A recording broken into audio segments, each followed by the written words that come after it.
montrer que l'intégrale de 0 à pi sur 2 de logarithme de 1 plus sinus x sur 1 plus cosinus x dx est égal à 0.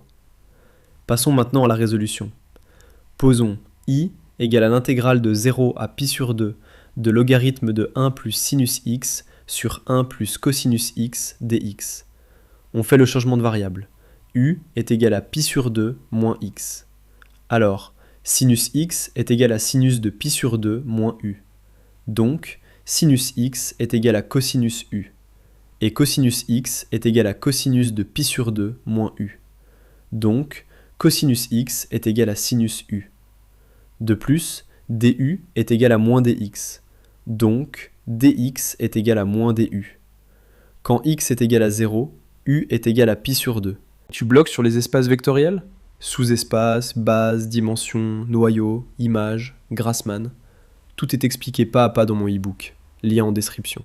Et quand x est égal à pi sur 2, u est égal à 0. Donc l'intégrale devient I égale à l'intégrale de pi sur 2 à 0 de logarithme de 1 plus cosinus u sur 1 plus sinus u multiplié par moins du. En changeant les bornes, on obtient I égale à l'intégrale de 0 à pi sur 2 de logarithme de 1 plus cosinus u sur 1 plus sinus u du. Or, logarithme de 1 plus cosinus u sur 1 plus sinus u est égal à moins logarithme de 1 plus sinus u sur 1 plus cosinus u.